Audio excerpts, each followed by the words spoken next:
우리 11월 첫째 주 예배 드릴 때도 비슷한 내용에 대한 설교를 했고, 또 그것을 우리 이번 한 해 표어로 정하고 굉장히 중요한 핵심 구절로 선포하면서 어웨이크닝 교회를 저희가 시작하게 되었습니다. 그리고 계속해서 저희가 이런저런 영광, 하나님의 영광, 하나님의 임재 이런 것들을 계속해서 강조하고 있는데요. 그때 말씀 나눴을 때 여러분 그거 기억하십니까? 생일 잔치에 생일자 없이 그 생일자한테 막 축하를 해준 것처럼 오늘날 안타깝게도 하나님의 임재 없이 또 혹은 영광의 구름이 무엇인지 경험하지 못하고 살아가고 있는 사람이 많이 있다라는 것이죠. 그러나 우리 어웨이크닝 교회는 이 자리는 또 이 성전은 하나님의 그 영광의 구름이 가득한 자리가 될 것입니다.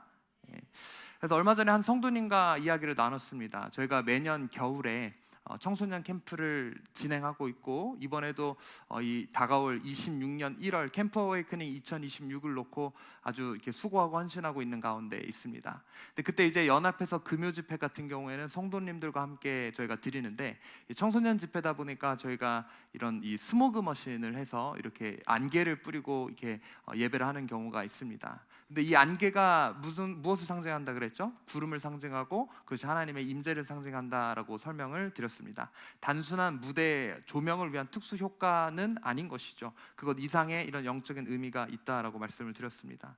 근데 한 성도님이 이 작년, 그러니까 올이죠, 25년 1월에 있었던 저희 집회 예배에 참석하시면서 아니 불 냄새가 안 나는데 갑자기 연기가 가득 차 있어서 이게 무슨 일인가? 내 눈에 지금 하나님께서 환상을 보여주시는 건가 싶으셨다라고 이렇게 이야기를 하고 계세요. 여러분, 우리가 스모그를 실제로 뿌리지 않더라도 정말 이런 영적으로 영광의 구름이 이 공간 가운데 가득하길 주님의 이름으로 축원합니다.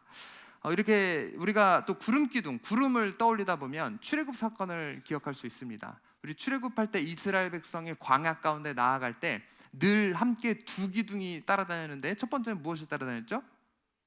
불기둥과 그리고 또 무엇이 따라다녔습니까? 구름 기둥. 낮에는 구름 기둥. 이스라엘의 이 기후가 일교차가 굉장히 커요. 요즘 우리나라도 지금 이 계절쯤 일교차가 굉장히 심해서 감기와 또 몸살에 걸리신 분들이 굉장히 많이 있는 것 같은데, 제가 이스라엘에도 직접 가보니까 이 일교차가 지금 우리가 크다라고 생각하는 것보다 훨씬 정말 큽니다. 그래서 낮에는 너무 이제 더운 거죠. 구름 기둥이 있었으면 어땠을까요? 그 이스라엘이 다니는 그 광야의 길 가운데 굉장히 선선했을 것입니다. 반면에 밤에는 어땠을까요? 엄청나게 춥습니다. 자다가 우리가 입 돌아간다 그러죠. 네, 그 정도로 굉장히 이제 추운 그런 생활을 이 광야 생활 가운데 했을 때 하나님이 무엇을 허락하셨다? 불기둥을 허락하셨다라는 거예요. 불기둥은 무엇을 상징할까요? 바로 이 성령의 역사, 뜨거운 불 가운데 성령님께서 이 밤길을 비춰주시고 또 뜨거움으로 우리를 함께 해주심을 상징하고 있고요. 구름기둥은 무엇을 상징합니까? 거듭 말씀드리지만 하나님의 임재하심, 하나님의 함께하심을 또 상징한다라는 것이죠. 그런데 여러분 한번 상상해 보십시오. 이거 뭐 성경에서 정확하게 기록하고 있진 않습니다만, 이 구름 기둥하고 불 기둥의 거리감이 어땠을까요? 이스라엘이. 그러니까 밤에 이 불 기둥이 이스라엘 진영에 가까이 있었으면 어땠을까요? 너무 뜨겁겠죠. 주님 불 감아갔습니다. 네, 조금만 이렇게 이런 사람들이 있었겠죠. 반면에 낮에 구름 기둥이 너무 가까이 있었으면 또 어땠을까요? 아마 굉장히 추웠을 거예요. 그러니까 어떤 적정 거리, 게다가 이것이 아무래도 이렇게 조금 우리가 생각하는 것보다는 조금 이스라엘 진영과 멀리 떨어진 곳에 있지 않았을까라고 우리가 추측해 볼 수 있습니다. 그러니까 이 이스라엘이 구름 기둥을 바라볼 때 그 구름 기둥은 먼 발치서 바라볼 수 있었다는 것이죠. 가까이, 심지어 그 구름 안에서 어떤 이런 하나님의 역사를 바라볼 수 있었던 것이 아니라는 것입니다. 하나님께서 처음에 이 출애굽을 시작하면서 굉장히 중요한 등장인물이 있죠. 바로 모세입니다. 이 모세를 떨기나무 가운데서, 떨기나무에 불타는 가운데서 그를 부르시고 그를 거기서 만나 주십니다. 그리고 거기서 하나님의 실질적인 현현하심, 나타나심이 떨기나무 가운데 있었고, 그 뒤에 모세를 하나님이 보내셔서 이 이집트 땅 가운데, 애굽 땅 가운데 노예 생활하고 있었던 그 하나님의 선택된 백성들을 출애굽해서 나오게 하셨다라는 것이죠. 여러 재앙과 기적들을 겪습니다. 그들이 광야 생활 가운데 아까 말씀드린 대로 구름 기둥과 불 기둥을 경험합니다. 그리고 오늘 이 출애굽기 19장에 이르러서 어떤 일이 일어나냐면, 이들이 특별한 장소에 도착합니다. 어떤 장소입니까? 바로 시내산입니다. 이 시내산에 이들이 이르러서는 하나님이 거기서 직접 이제 이 신의 산 가운데 강림하시고자 하셨다라는 것이죠.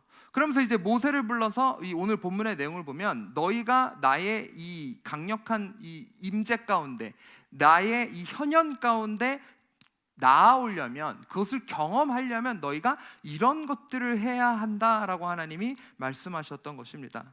실제로 이 7절에서 11절 가운데 하나님께서 이런 말씀을 모세에게 해주시고요, 오늘 마지막 구절로 읽었었던 16절 말씀 보면 뭐라고 이야기하고 있습니까? 셋째 날 아침에 우레와 번개와 빽빽한 구름이 산 위에 있고, 마찬가지로 하나님이 임하실 때 여기서도 무엇이 나타났다라고 이야기합니까? 16절 말씀 띄워주셔야죠.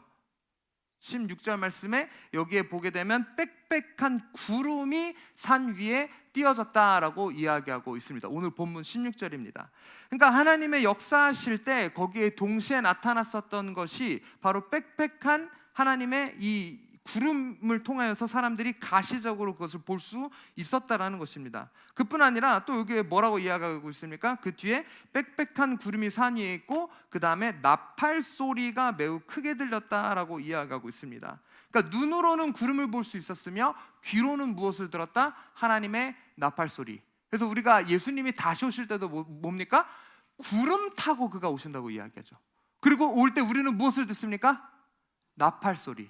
나팔 불 때 나의 이름. 그래서 우리가 나팔 불 때, 예수님이 다시 오실 때 마찬가지로 구름과 나팔이 등장하게 된다라는 것이죠. 그래서 오늘 우리가 이때 당시 이 처음 하나님이 시내 산에 강림하셨을 때 어떻게 강림을 하셨고, 우리 모두 이것들을 함께 좀 경험하길 원합니다. 우리가 어떻게 하면 영광의 구름을 경험할 수 있는지 함께 좀 말씀을 나누고자 합니다. 먼저 우리가 영광의 구름을 경험하기 위해 첫 번째 어떻게 합니까? 우리 7절 말씀 한번 읽어보도록 하겠습니다. 오늘 본문 7절 말씀입니다. 시작. 모세가 내려와서 백성의 장로들을 불러 여호와께서 자기에게 명령하신 그 모든 말씀을 그들 앞에 진술하니. 하나님의 모세에게 이제 말씀하십니다. 그리고 이렇게 이야기하시죠. 백성의 장로들을 불러서 여호와께서 자기에게 명령하신 그 모든 말씀을 그 사람들 앞에 전하게 하셨다라는 것입니다. 그러므로 여러분, 우리는 이 영광의 구름을 경험하기 위해서 첫 번째 무엇을 해야 합니까? 말씀 앞으로 우리는 나아가기에 힘써야 합니다.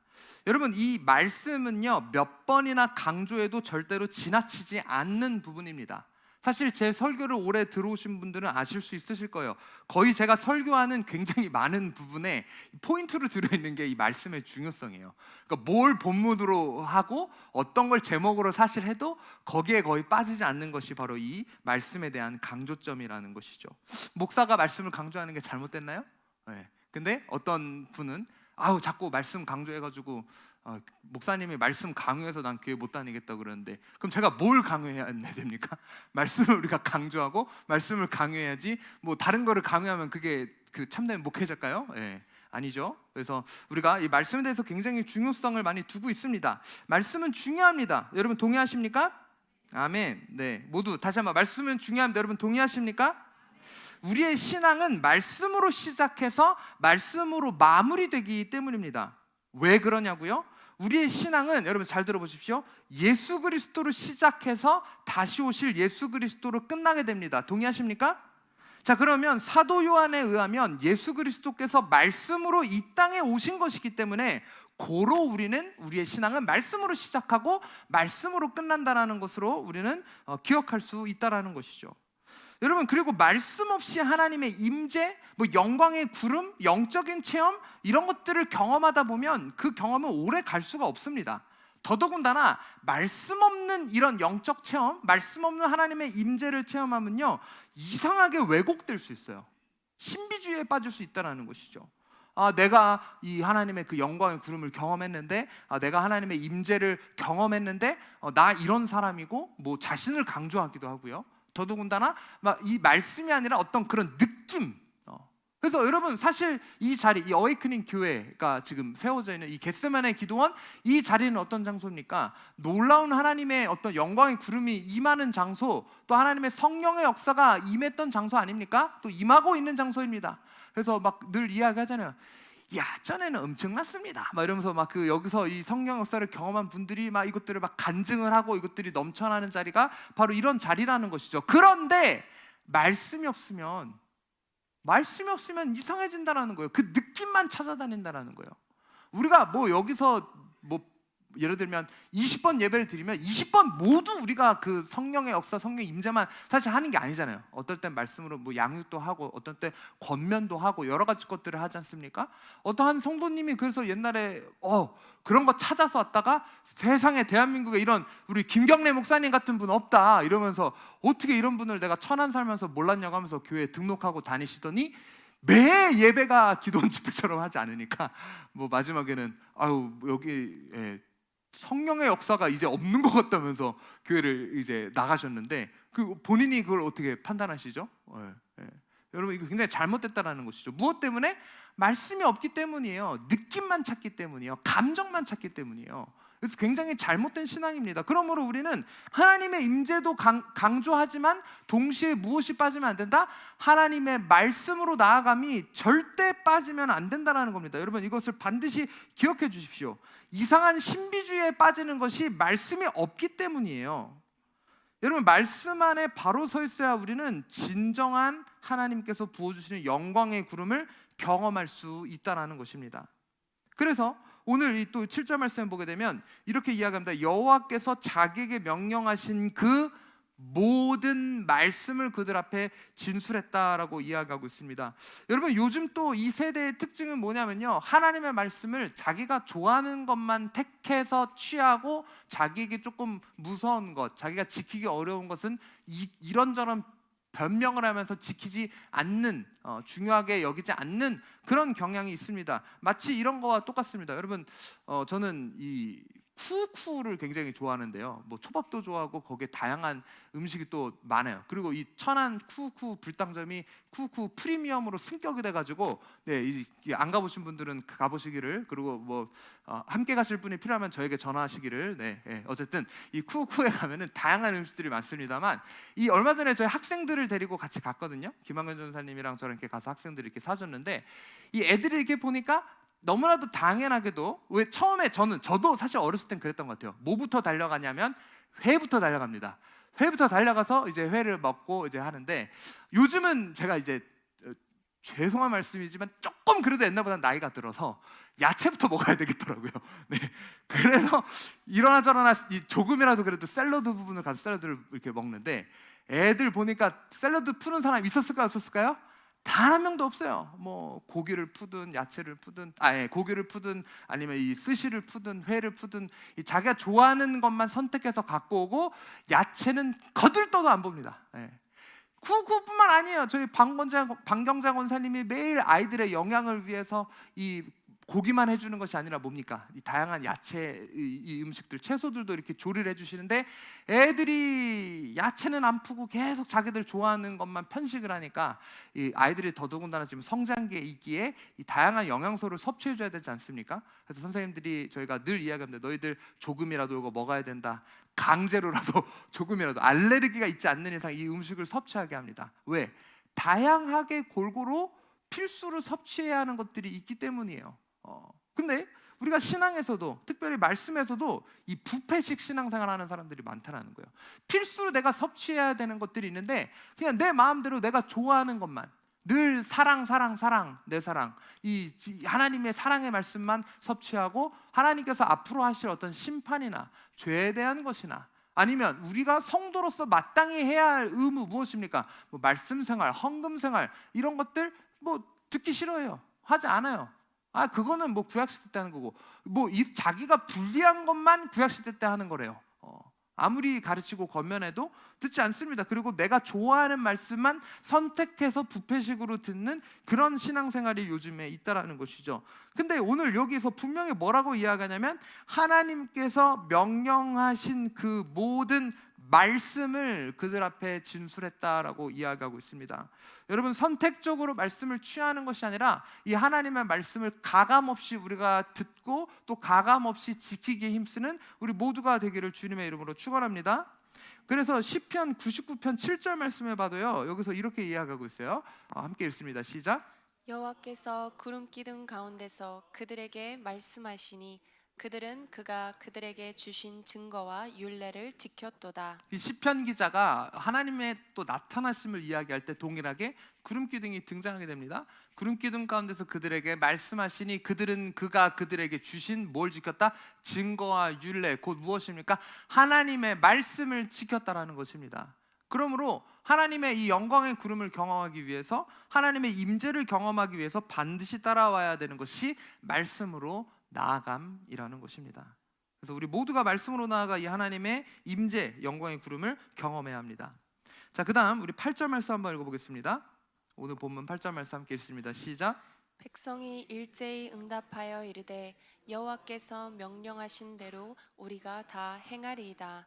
모세가 백성의 말을 여호와께 전하매.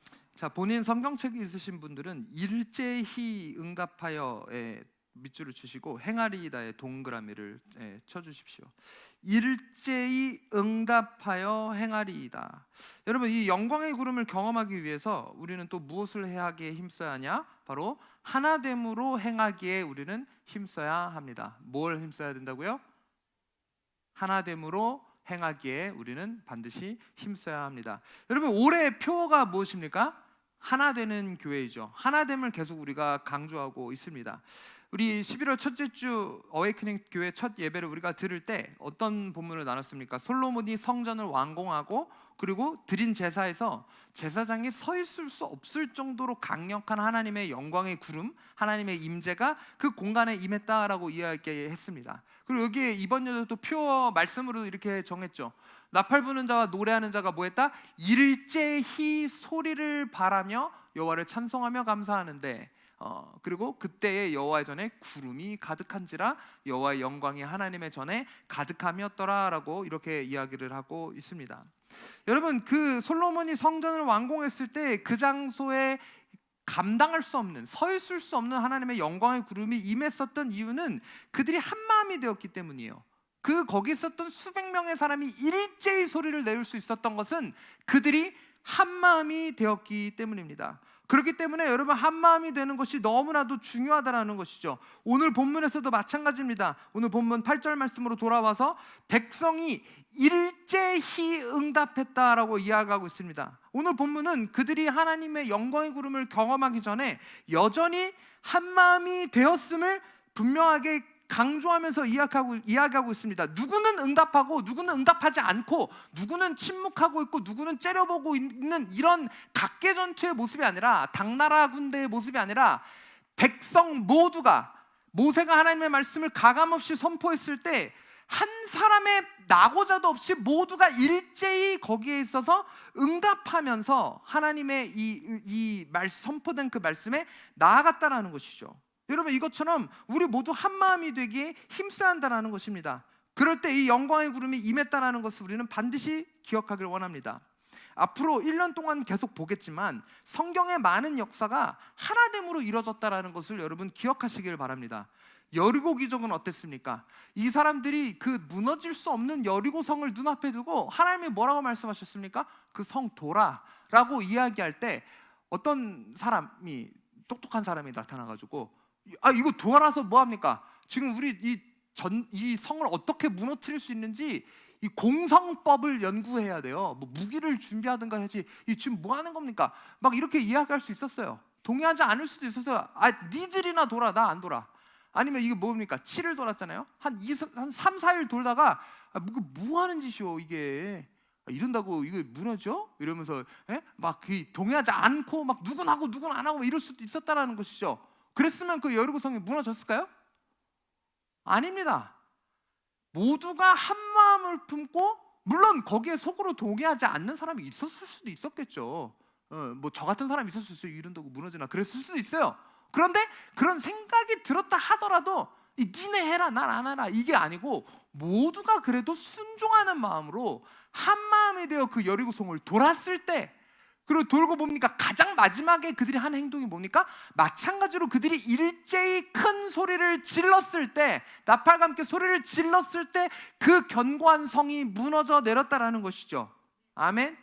한 마음이 되었을 때 여리고성 기적도 일어났고, 요단강 때도 마찬가지입니다. 그 범람한 홍수 시즌처럼 그 요단강이 막 불어넘쳐서 휩쓸려 내려갈 수 있는 그 상황 가운데 야, 저기를 어떻게 건너냐, 우리 좀 그게 홍수 시즌이라서 그런 거거든요. 다른 때는 별로 물이 없어요. 우리 좀 기다렸다가 나중에 가자, 막 서로 중구난방으로 그런 것이 아니고 그들이 한 마음이 되었을 때 여러분 요단강을 건너는 그 기적을 경험했다라는 것이죠.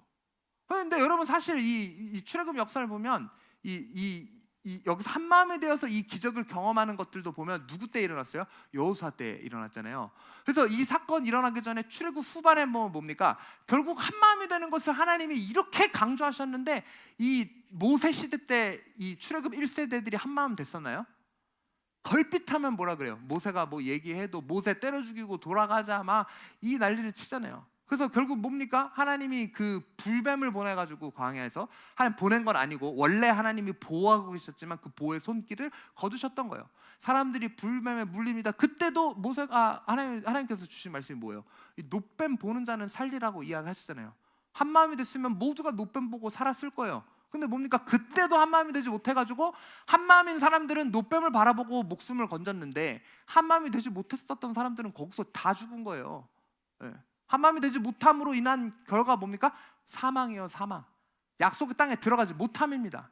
여러분 조금 무서운 말씀입니다. 한 마음이 됨으로 인해 우리에게 오는 기적은 굉장한 큰 기적입니다. 그러나 한 마음이 되지 못함은 사망과 하나님께서 우리에게 보여주신 약속에 들어가지 못한 심각한 이 죄라는 것을 우리가 기억하길 원합니다. 너는 해라, 난 안 해도 된다라는 그런 교만한 마음 우리가 이 시간 주님 앞에 내려놓길 바랍니다. 왜 그렇습니까? 우리 대적 마귀는 분열하는 영이에요. 분열하게 하는 영이기 때문이에요. 이 하나됨의 기적이 있기 때문에, 하나됨의 능력이 있기 때문에 우리 대적 마귀는 계속해서 우리가 다른 마음을 품게 합니다. 서로 비난하게 하고 서로 판단하게 하고 서로 헐뜯게 하고 하나 되지 못하게 하는 것은 우리 대적 마귀가 하는 일입니다. 우리 하나님은 어떤 하나님입니까? 하나됨으로 일하시는 분이죠. 한 영으로 묶으시는 분이시죠. 우리가 어떻게 하면 하나 될 수 있습니까? 우리 모두 갈라디아서 2장 20절 말씀처럼 그리스도와 함께 십자가에 못 박혀 나는 죽어야 그리스도 안에서 우리 모두가 하나됨을 이룰 수 있다라는 것이죠. 여러분 제가 질문하기를 원합니다. 우리 어웨이크닝 교회 가운데 있는 모습은 하나됨입니까? 분열됨입니까? 우리는 이 모이기를 패하는 자들의 습관을 쫓고 있습니까? 마지막 때에 히브리서에 뭐라고 이야기하고 있어요? 모이는 자들의 이 모이기를 패하는 자들의 습관을 쫓지 말라라고 이야기하고 있잖아요. 그럴수록 우리는 뭐 하기에 힘쓰라고 이야기합니까? 더욱 모이기에 힘쓰라고 이야기하고 있습니다. 무슨 말이에요? 하나 되기에 힘쓰라고 이야기하고 있다라는 것이죠. 뭘 자꾸 모이래 귀찮게 그냥 싸게 가지. 여러분 이런 것 더 이상 안 된다라는 것이죠. 우리 모두 모이기에 힘쓸 때 그 능력이 이 자리 가운데 나타난다라는 것입니다. 여러분 그리고 여기서 하나 되는 것에서 그치는 것이 아니에요. 다시 8절 말씀 한번 보여주세요. 백성이 일제히 응답합니다. 한 마음이죠. 이르되 여호와께서 명령하신 대로 우리가 다 어떻게 한다? 행하리이다. 여러분 하나 되는 것에서 그치는 것이 아니라 이스라엘 백성이 일제히 응답하여 말하는 것이 하나님께서 주신 명령대로 그 말씀대로 행하겠다고 이야기하고 있는 것입니다. 여러분 우리에게 반드시 필요한 것이 바로 이 행함입니다. 하나됨을 외치는 것에서 그치는 것이 아니라 실제로 하나 되기 위해 있어야 하는 것이 바로 하나 되기 위하는 행함이라는 것이죠. 여러분 교회 모임 여러 가지 모임들이 있습니다. 우리가 말씀 모임이 있고요. 또 앞으로 더 성경 공부 같은 것들도 할 거고요. 우리 구역 모임도 오늘 특별히 구역 모임이 있는 날이죠. 도망가지 마시고 꼭 편성된 구역에 참석하시길 바랍니다. 그리고 오늘뿐만 아니라 우리가 점점 이 구역 모임들을 활성화할 거예요. 아까 말씀드린 대로 모이기를 패하는 자들의 습관을 쫓을 것이 아니라 우리가 더욱 모이기에 힘쓸 것이기 때문입니다. 모일 때 하나님의 역사가 일어나기 때문입니다. 그래서 여러분 이런 모임들 우리가 참석하기에 정말 힘쓰고 있는지, 그리고 예배 참석에 여러분 힘쓰고 있는지, 주일 예배뿐만 아니라 주중 예배도 그렇고요. 그리고 뭡니까? 전교인 새벽 예배도 그렇고요. 실제 어떤 일에 나가서 참석을 못 하시는 분들은 어쩔 수 없지만 어떤 사정이 있어서 못 오시는지는 모르겠습니다만 이 전교인 새벽 예배도 그렇고요. 그리고 또 뭡니까? 이따 우리가 광고 시간에도 나눌 거지만 좀 있으면 성탄절이 다가오기 때문에 우리가 각 구역별로, 각 기관별로 이 성탄 이 찬양 축제를 할 거예요. 뭐 찬양을 하든 연극을 하시든 춤을 추시든 뭐 알아서 하시는데, 이게 그냥 단순히 예수님 생일 축하합니다 하고 예수님 앞에서 쫄래쫄래 하는 것이 아니라, 여러분 여기 이 왕이 이 땅에 우리를 위해 오신 것에 대한 우리가 감사의 마음의 표현이라는 것이죠. 헌금도 하지만, 성탄 헌금도 하지만, 우리가 이것을 시간을 갖고 정말 준비하고, 그리고 나 혼자만 준비하는 것이 아니라 하나 되어 준비하는 거예요. 구역이, 각 기관이. 우리가 정말 이것을 위해 서로 뭘 할까 상의도 하고, 또 기도하는 마음으로 준비하고, 다양한 뭐 연령대 분들이 계시지만 우리 구역은 뭐 이렇게 했으면 좋겠습니다 할 수 있는 걸로 한 사람도 빠짐없이 뭐 하나씩이라도 이렇게 시켜가지고, 이거를 뭐 성의 없이 당장 뭐 조금 뭐 한두 시간 해서 하는, 제가 그렇게 안 했으면 좋겠다라고 말씀드렸어요. 그래서 일부러 추수감사절에 하려고 한 거를 제가 좀 기간을 갖고 준비했으면 좋겠습니다 해서 이렇게 준비를 하고 있는데, 여러분 이런 것들도 다 영적인 의미가 있다라는 거예요. 그 시간이 그냥 시간이 아니라는 거예요. 이 교제의 시간과 이 준비의 시간을 통하여서 그 과정이 또 하나됨으로 이 왕의 오심을 우리가 기뻐하고 감사를 표현하는 그런 의미가 담겨져 있다라는 것이죠. 그리고 어떤 이런 교회에서 행하는 다양한 것들에 우리가 참석하는 것도 있지만, 또 무엇이 있습니까? 이 하나님의 말씀을 지키려는 행함, 말씀을 지키려는 행함이 우리 가운데 있어야 합니다. 여러분 말뿐인 신앙이 너무 많아요. 말로는 그럴듯해요. 야, 저 사람 말하는 거 보면 진짜 대단한 신앙 같아요. 근데 행함이 삶에 없는 사람이 너무 많아요. 진짜 막 복음도 전하고 이 거룩을 추구하고 말씀대로 살려는 몸부림이 우리 가운데 있어야 한다는 것이죠. 행함 없는 그리스도인이 돼서는 절대 안 된다는 것입니다. 기독교가 요즘 욕을 먹는 이유가 무엇입니까? 거듭 이야기하지만 행함이 없기 때문입니다. 말만 살았기 때문이에요. 그래서 우리 안 믿는 사람들이 자주 얘기하는 게 뭐예요? 에이, 교회 다니는 것들이 더해. 여러분 이런 말 들으면 안 된다는 거예요. 우리 가운데 그리스도인으로서 반드시 하나님 앞에 이 삶에 나타나는 행함이 있어야 한다는 것이죠. 근데 제가 이런 얘기 할 때마다 또 딴지 거는 사람이 있어요. 뭐라고 딴지 겁니까? 당신 행위주의자다, 율법주의자다 이래요. 근데 그럴 때마다 제가 말씀드리는 게 뭡니까? 행위와 행함을 구분해야 합니다. 그런 많은 사람들한테 얘기해 주셔야 돼요. 저한테 데리고 오세요. 제가 설명해 줄게요.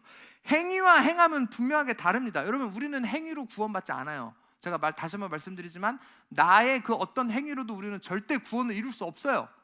하지만 우리가 예수 그리스도를 믿는 믿음으로 구원받습니다. 그렇죠? 그럼 구원받은 자의 삶에는 뭐가 반드시 따라와야 하냐? 행함이 반드시 따라와야 한다라는 것이죠.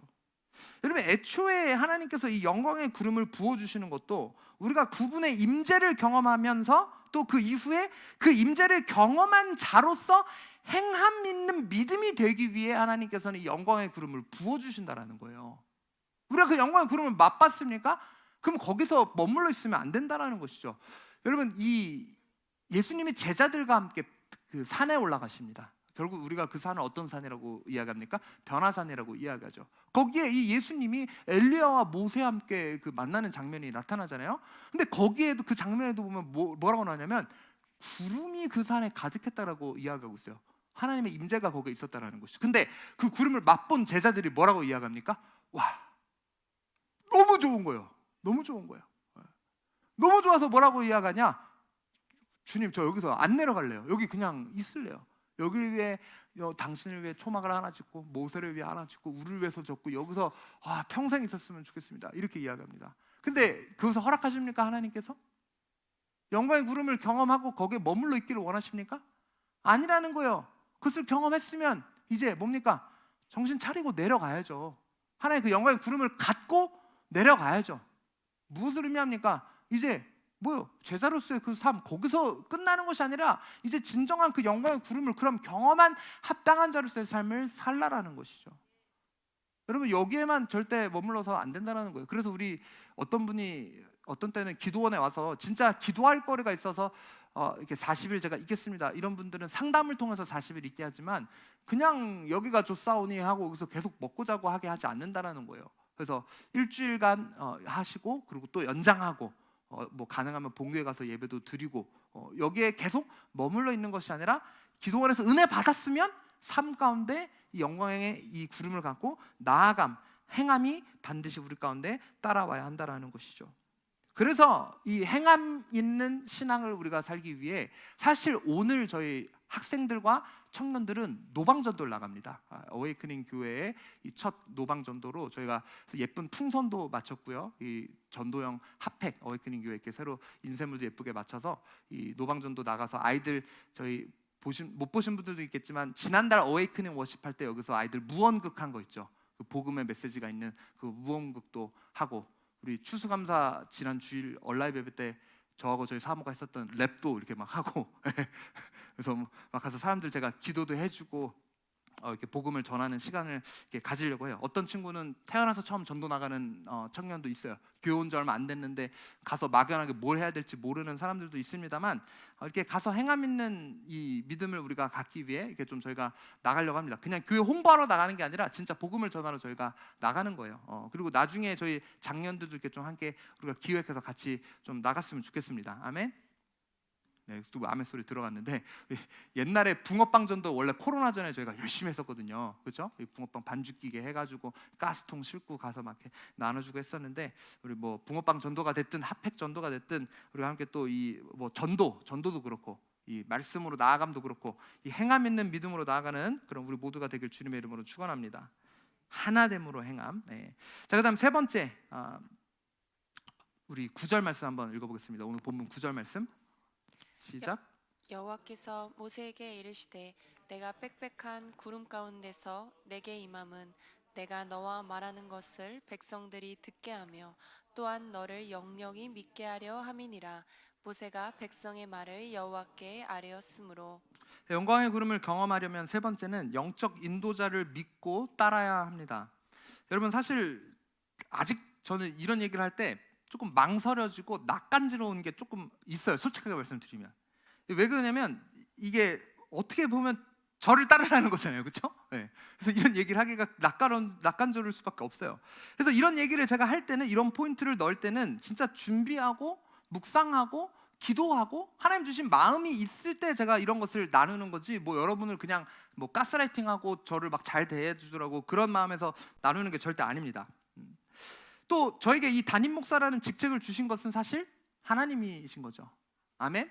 네, 저 무시하는 거 아니시죠? 네, 하나님이 저를 세우신 것이 저희 아버지가 저를 세우신 게 아니라는 것이죠. 하늘 아버지께서 저를 세우신 것입니다. 네. 그래서 저에게 있는 이 의무가 무엇이냐? 하나님의 말씀을 가감 없이 전하는 그 의무와 책임이 저에게 있다라는 것이죠. 제가 나누기 낯간지러워서 뭐 안 나누고, 제가 뭐 가리키기 껄끄러워서 안 가리키고 그래서 안 된다라는 거예요. 가감없이 하나님의 말씀을 전해야 할 의무가 저에게 있다라는 것이죠. 여러분, 저희가 오늘 7절부터 이걸 쫙 보고 있는데 갑자기 이 9절을 넘기고 막 10절을 말할 수는 없잖아요. 8절에서 이 일제에 응답하고 행하는 거 나왔고, 이 9절 하나님께서 이 9절만에 주시는 이 영적인 의미가 있는데 이것을 빼놓을 수 없다라는 거예요. 제가 뭐 별로 그런 것 같지도 않은데 왜 그러지? 여러분 이렇게 생각하실 수 있어요. 근데 이 9절 말씀을 우리말 성경으로 읽으면 조금 더 직접적이에요. 자, 이 9절 말씀 우리말 성경으로 한번 띄워주세요. 다시 한번 읽어주십시오. 시작. 보아라 내가 빽빽한 구름 가운데서 내게 내려갈 것이다. 이는 이 백성이 내가 너와 말하는 것을 듣고 너를 영원히 믿게 하기 위한 것이다. 그러자 모세는 백성들이 한 말을 여호와께 전했습니다. 야, 모세도 이 말씀을 백성들한테 전할 때 조금 낯간지러울 수도 있었을 거라고 생각이 제가 들더라고요. 입장을 바꾸고 생각해 보니까 여기서 뭐라고 이야기합니까? 우리말 성경의 이 어투가 굉장히 직접적이어서 의미가 확 와닿아요. 뭐라고 이야기하냐? 이는 이 백성이, 그러니까 보아라, 내가 빽빽한 구름 가운데서 내게 내려갈 것이다. 하나님이 이 구름 가운데 임재하시는 이유에 대해 설명하시는데, 이는 이 백성이 내가 너와 말하는 것을 듣고, 여기서 너는 누굽니까? 모세예요. 하나님이 모세와 말하는 것을 듣고 너를 영원히 믿게 하기 위한 것이다. 여기서 너는 누구예요? 모세예요. 모세를 영원히 믿게 하기 위한 것이다. 여러분, 백성이 모세와 하나님이 말하는 것을 듣고, 야, 하나님이 모세와 대화를 나누시네? 그래서 모세를 영원히 믿게 하기 위한 것. 바꿔 이야기하면, 여러분, 하나님께서 때로는 영광의 구름을 우리 가운데 부어주시는 것은 여러분이 저를 믿게 하기 위한 것. 여러분, 이 부분만 딱 잘라서 유튜브에 올리면 저희 난리 납니다. 여기 이단교회라고.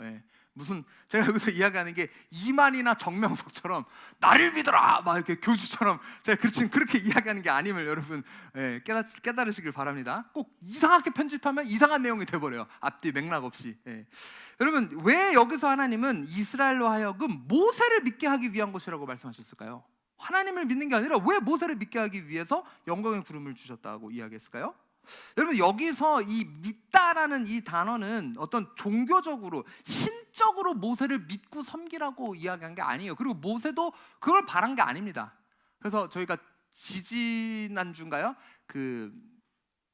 To Heaven이라는 영화, 우리 그 원로 목사님이 티켓 이렇게 쏘셔가지고 학생들과 또 몇 학생들이 이렇게 가서 천안역에서 그 기독교 영화를 봤는데 무슨 내용이냐면 이 천국의 소망과 장래 문화에 대한 영화예요.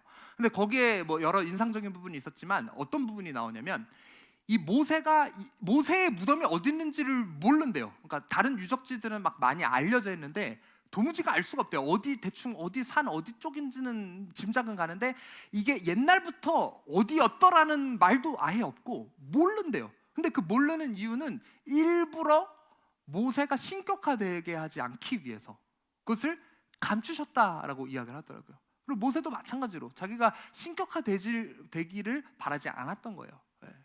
여러분 이것처럼 여기서 모세를 막 뭐 신격화하고 모세 막 무슨 막 섬기고 그런 의미가 아니라는 것이죠.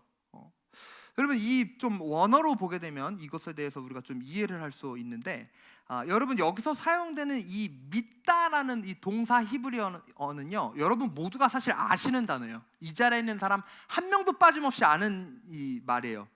뭘까요? 여러분 그렇게 될 줄 믿습니다. 우리 이거 뭐라고 이야기하죠? 아멘 이렇게 이야기하시죠. 바로 그 단어예요. 물론 이게 딱 정확한 히브리어 단어는 아닌데 아멘이라는 게 이 아만이라는 단어입니다. 아만. 따라해 보시겠어요? 아만. 이 아만이라는 단어에서 아멘이라는 게 이제 나온 겁니다. 여러분 이 아만이라는 단어에 정말 우리가 그렇게 될 줄 믿습니다. 이 믿다라는 뜻도 있지만 사전에 2번 뜻을 보면 뭐라고 써 있냐면 support라고 써 있습니다. support가 뭐예요?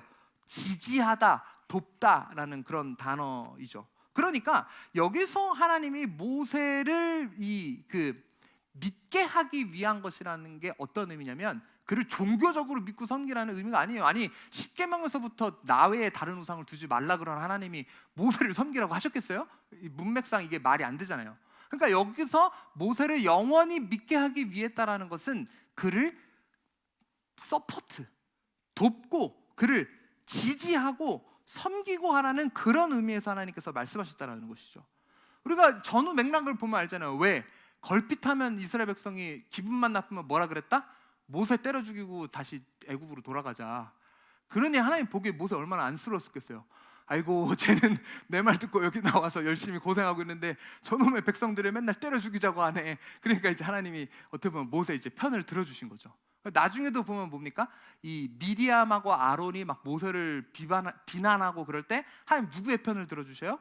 모세의 편을 들어주시잖아요. 모세를 지지하게 하셨다라는 거예요.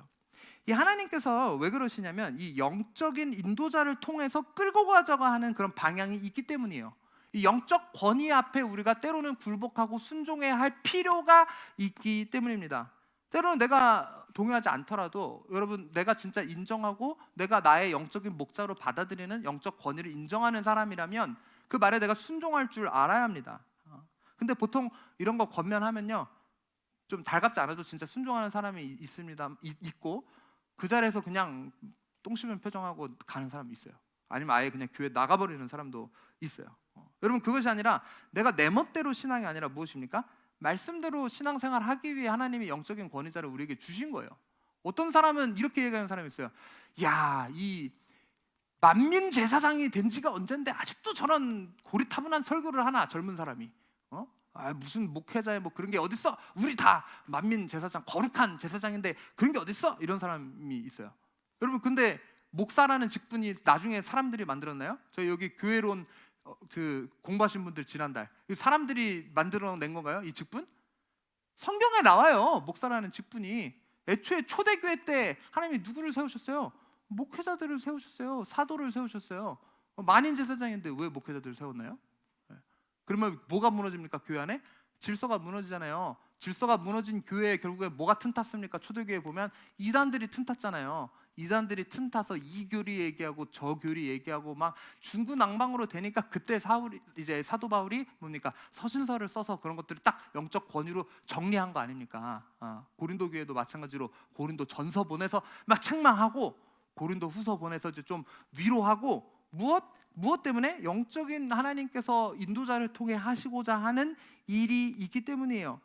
여러분, 지금 이 시대는 영적 권위를 인정하지 않는 시대입니다. 목회자들의 영적 권위가 무너진 시대입니다. 이 질서 없는 신앙에 판치고 있는 때입니다. 그러나 여러분, 하나님께서 이 교회의 영적인 리더로 세우신 저를 통해 우리 어웨이크닝 교회 가운데 하시고자 하는 일이 있다라는 것을 여러분 믿으시길 바랍니다. 저 스스로를 높이는 교만함이 아닙니다. 이것이 이 성경에 나오는 영적인 이 분명한 비밀이고 또 영적인 이런 부분이기 때문입니다.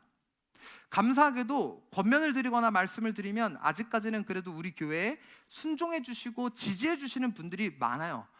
물론 사실 이제 시작했는데 벌써부터 막 안 들어주시면 제가 어떻게 목회합니까? 네. 그래서 그런지 막 이렇게 다들 열심을 내서 최대한 우리 목사님 그래도 이거 하고자 하는데 막 다들 이렇게 지지해 주시는 게 너무 느껴져서 사실 감사해요. 네. 우리 지난주 추수감사 주일도 얼마나 풍성하게 사실 지켜졌는지 이 예배 끝나고 나서 저한테 몇 분이 전화가 오셨어요. 목사님, 제가 정말 이렇게 오랫동안 우리 교회에서 추수감사절을 섬겼지만 이번 예배 정말 남달랐습니다. 막 이렇게 얘기해 주신 분도 있고 어떤 분도 창립일에 이런 추수감사 예배가 없었습니다. 뭐 다들 어떤 이런 헌금적인 부분에 있어서도 진짜 저희가 그 전에 이 6월절의 의미를 이야기하면서 이것이 얼마나 중요한지에 대해 제가 회복에 있어서 얼마나 이것이 중요한지 선포했잖아요. 또 거기에 있어서 많은 분들이 진짜 응답하셔서 정말 더 하실 수 있는 것보다 더 감사의 마음을 표현해 주신 분들도 굉장히 많이 있었어요. 그런데 여전히 소수의 분들은 본인 생각에 더 앞서 계신 분들이 계신 것 같아요. 그런데 여러분, 뭐 이럴 수도 있고 저럴 수도 있는 그런 부분들 말고는 하나됨을 위해서 우리는 내 생각을 내려놓고 하나님께서 이끄시는 방향으로 제가 잘 이끌어 드릴 테니 염소처럼 뻗팅기지 마시고 같이 함께 우리가 하나님이 이끄시는 방향으로 나아가는 어웨이크닝 교회가 되길 주님의 이름으로 축원합니다.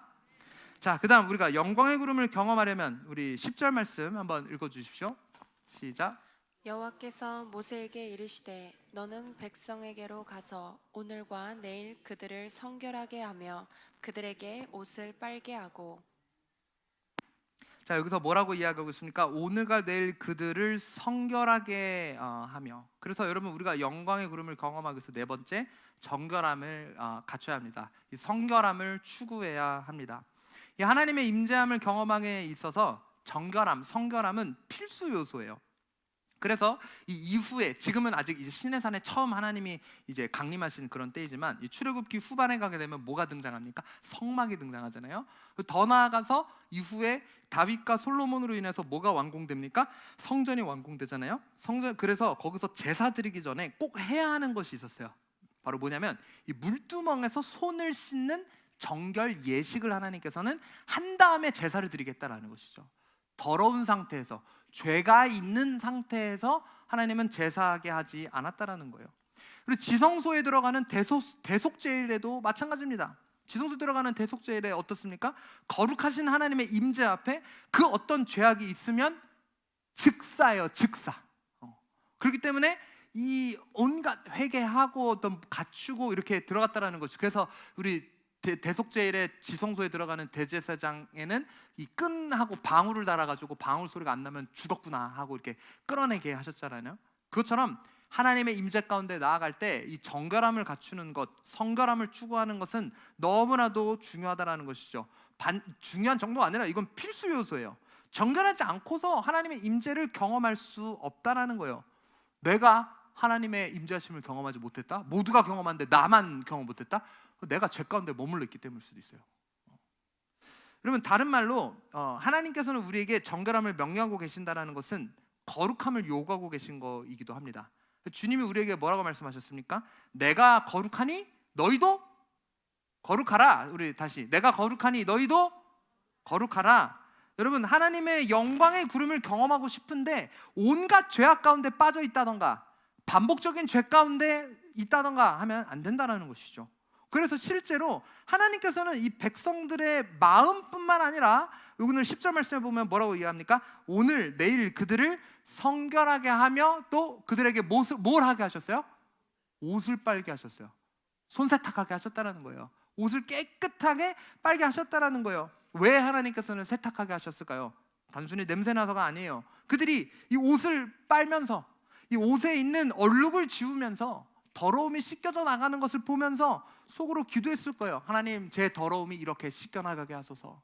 하나님, 제 죄를 회개합니다. 나의 더러움이 이렇게 깨끗하게 지워지게 하여 주시옵소서라는 그런 마음을 갖고 실제로 옷을 빨면서 자신의 마음 역시도 성결하게 하는 그런 작업을 하나님은 거치게 하셨다는 것이죠. 여기서 모세가 이 사람들한테 하나님이 성결하게 하라고 하셨으니까, 정결하라고 하셨으니까 니네 빨래도 해, 이런 게 아니에요. 이거 지금 누가 모세에게 이르시되 여호와께서, 이 빨래 누가 시키셨다?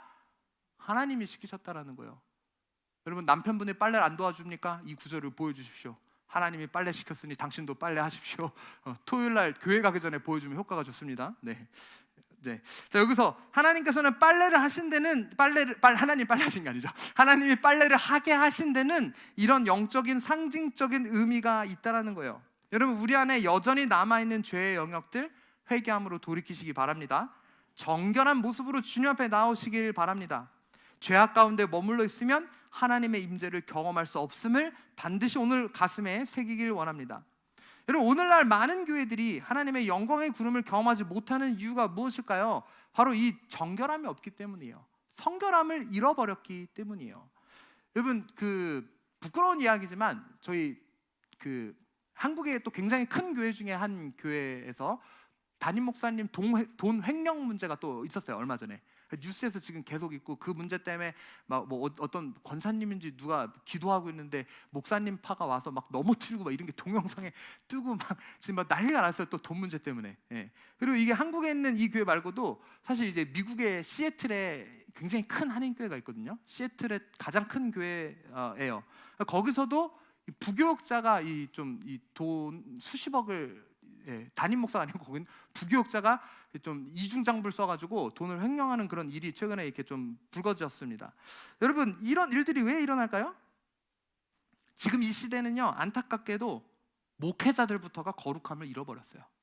제가 목회자지만 목회자들부터가 거룩함을 잃어버렸어요. 그리고 상상을 초월하는 목회자들의 일탈과 타락, 도덕적인 결함, 너무나도 죄송한 이야기지만 이게 오늘날의 현실입니다. 우리나라뿐 아닙니다. 미국도 마찬가지고요. 왜? 우리 대적마귀 사탄의 입장에서는 목회자를 무너뜨리면 그 밑에가 다 무너지거든요. 그래서 이 실제 미국에서 사탄교에 몸담고 있다가 예수님 영접하고 탈출한 한 간부가 간증하는 거를 제가 들어보니까, 이 사람들이 실제 어떤 떠오르는 교회가 있으면, 좀 성령으로의 뜨거운 역사가 있는 교회가 있으면 일부러 그 사탄교 신자들을, 사탄교 선교사들을 거기 파송합니다. 거기서 이제 저주하게 하는데, 저주하게 하는 항목들 중에 하나가 그 목회자가 타락할 수 있도록 그 저주 기도를 그들이 한다라고 이렇게 이야기를 하더라고요. 목회자가 타락하면 밑에가 자연스럽게 무너지는 영적 원리가 있기 때문이에요. 그러므로 더더군다나 목회자가 바로 서야 하는데 어떻습니까? 이 도덕적 결함이 이루 말할 수가 없어요. 제가 아는 동생한테 얘기를 들은 건데, 이 신학교도 요즘 말할 수 없는 이런 도덕적 결함과 성적 타락도 젊었을 때 전도사들도 지금 정말 심각하다라고 이야기를 하더라고요. 뭐 클럽에 갔다 와서 이름도 모르는 여자 하룻밤을 보내고 그 다음날 주일날 학생부 가서 말씀 전하는 거예요. 그리고 그걸 자랑스럽게 친구들 앞에서 얘기를 한다라고 이야기하더라고요. 그리고 이게 이 친구 한 사람이 아니래요. 이런 전도사들이 굉장히 많다라고 제가 이야기를 들었습니다.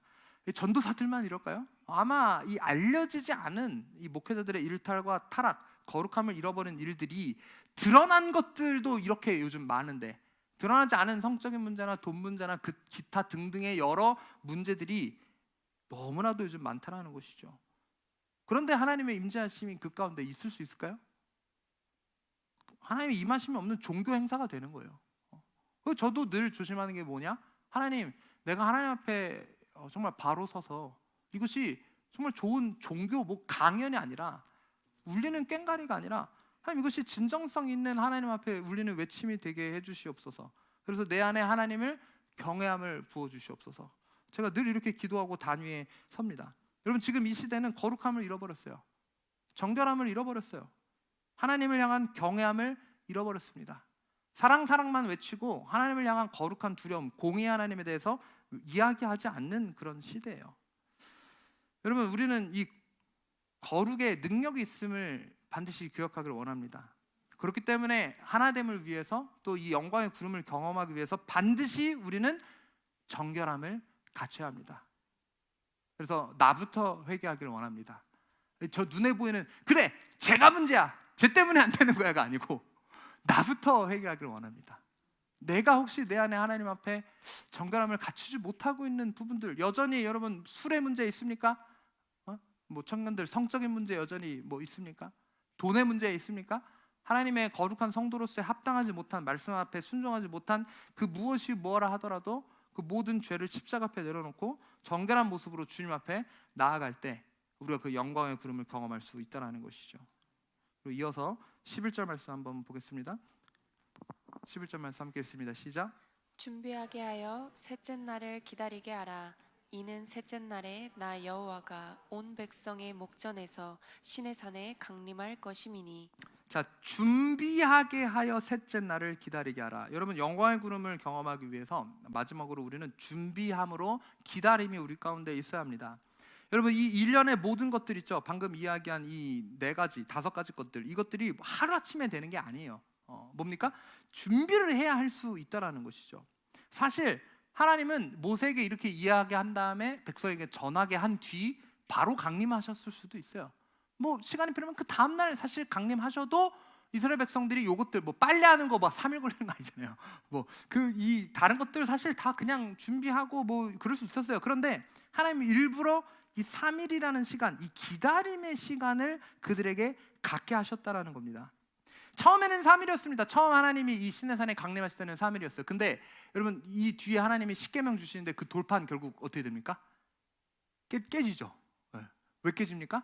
이스라엘 사람들이 나중에는 못 기다리고 막 우상 짓고 뭐 난리를 쳤잖아요. 하나님의 이 역사심, 하나님의 영광의 구름을 모세는 거기서 막 경험하고 있는데 이 사람들은 막 경험하지 못하고 난리를 쳐가지고 막 이런 일이 일어나지 않았습니까?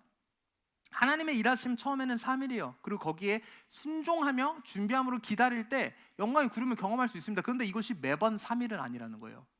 누구는 3일이지만 누구는 일주일일 수 있고요. 누구는 일주일이지만 누구는 40일 수 있고요. 누구는 40일이지만 누구는 40년일 수도 있어요. 각자에게 하나님께서 준비하신 그 기다림의 시간은 모두가 다릅니다. 그러나 분명한 것은 때로는 그것이 40년의 시간이라 할지라도 그 40년의 시간을 우리에게 기다리게 하신 데는 그만한 이유가 있다라는 것이죠. 하나님이 이유 없이 뭐 우리를 고통 가운데 두시고 보시는 분이 아니라는 것이에요. 하나님, 저는 40년 기다리고 있는데 저 사람은 왜 40일 만에 응답해 주시나요? 그것은 각자에게 하나님이 맡기신 일이 분명하게 있기 때문입니다. 여러분, 그렇기 때문에 우리는 이 하나님의 일하심을 준비함으로 반드시 기다려야 합니다. 때로는 그것이 더 길어진다 하더라도 여기 한번 잠깐 보겠습니다. 출애굽기 32장 1절 보세요. 32장으로 넘어가서 출애굽기 32장 1절, 백성이 모세가 산에서 내려옴이 더딤을 보고, 백성이 기다리고 있는데 모세가 아무리 기다려도 안 내려오는 거예요. 기다리지 못하고 더딘 것을 봤어요. 하나님을 바라본 것이 아니라 더딘 것을 봤어요. 시간을 봤다고요. 백성이 아론에게 이르러 말하되 일어나라, 우리를 위하여 우리를 인도할 신을 만들라. 이 모세 곧 우리를 애굽 땅에서 인도하여 낸 사람은 어찌 되었는지 알지 못함이라. 이때 모세는 뭐 하고 있었습니까? 시내산에서 하나님을 대면하고 있었어요. 그리고 이스라엘 백성을 하나님의 선택한 거룩한 백성으로 만들기 위해서 여러 계명과 율법들을 모세에게 친히 알려주고 계셨어요. 근데 그 산 아래에서는 그 하나님의 만남과 하나님의 역사하심과 하나님의 영광의 구름을 기다리는 것이 아니라 뭘 봤다? 내려옴이 더딤을 봤습니다. 그리고 모세가 산에 있는 그 며칠간 산 아래에서는 아무 일도 일어나지 않았어요. 그러니까 이 사람들이 스스로 우상을 만들고 스스로 종교행위를 하기 시작한 거예요. 대제사장으로 세워지고 준비되어야 할 아론이 자신이 인도에서 금송아지를 만들고 춤추면서 우상 숭배를 이스라엘 온 백성이 하는 이런 이상한 일이 여기서 일어나게 됩니다. 근데 아론이 여기서 막 우상을 만들고 있을 때, 그때 당시 하나님은 모세에게 아론이 어떤 옷을 입어야 하며 제사장으로서 어떤 물품으로 하나님에게 제사를 해야 되는지 상세하게 설명하고 계셨다는 거예요. 근데 그 대상인 아론은 하나님을 기다리는 것이 아니라 금송아지를 만들고 있었다고요. 많은 사람들이 이런 착각을 합니다. 그거야, 모세는 하나님의 영광을 직접 보고 하나님과 얼굴과 얼굴을 맞댔지만 아론하고 다른 사람은 하나님을 못 보고 경험 못했기 때문에 그런 거 아닙니까? 불공평해요. 다른 사람들은 하나님 못 봤으니까. 근데 여러분, 출애굽기 24장 9절에서 11절 말씀 보면 놀랍게도 이런 장면이 등장합니다. 모세와 아론과 나답과 아비후와 이스라엘 장로 몇 명? 70명이 산에 올라갑니다. 10절, 이스라엘의 하나님을 보니 그의 발 아래는 청옥을 편듯하고 하늘같이 청명하더라. 하나님이 이스라엘 자손들의 존귀한 자들에게 손을 대지 아니하셨고 그들은 하나님을 뵙고 먹고 마셨더라. 하나님을 마주한 것이 모세뿐이었습니까? 이거 지금 24장이에요. 24장. 아까 그 난리친 거 32장이에요. 32장. 그러니까 모세만 하나님의 얼굴을 경험했었던 것이 아니라, 모세만 하나님의 영광의 구름을 경험했었던 것이 아니라 아론과 70명의 장로들이 그 하나님의 영광의 구름을 경험했다라는 것이죠. 그런데 그 일이고 얼마 지나지 않아서 너무나도 황당하게도 그 금송아지 사건이 일어났다는 거예요. 얼마나 아이러니하고 황당한 일입니까? 아니, 어떻게 하나님을 직접 경험하고도 그새를 못 참고 이 금송아지를 만들고 섬기는 그런 짓을 할 수 있었을까요? 도저히 이해할 수 없는 그런 부분이에요. 그런데 우리에게 그런 모습이 있다는 것이죠. 내가 이 은혜 받을 때는 얼마든지 기다릴 수 있을 것 같아요. 우리 모두 하나님께서 주신 그 약속에 기다리는 시간이 아마 있을 거예요. 내 가족의 구원을 위해서, 아니면 내 어떤 사업의 어떤 부분을 위해서, 우리 교회의 부흥을 위해서, 어떤 삶의 변화를 위해서 내가 분명히 기도하고 이런 말씀을 들을 땐 아멘 주님, 내가 기다림으로 인내하겠습니다, 하나님의 때를 믿겠습니다 하는데, 일주일 지나면은 주님 언제 응답해 주세요? 언제까지 기다려야 돼요? 내 눈에 보이는 게 없는데 하나님 어떻게 해요? 네. 저도 그런 부분이 있거든요. 저도 그런 부분이 있어요. 근데 그럴 때마다 하나님 훈련시키시는 거예요.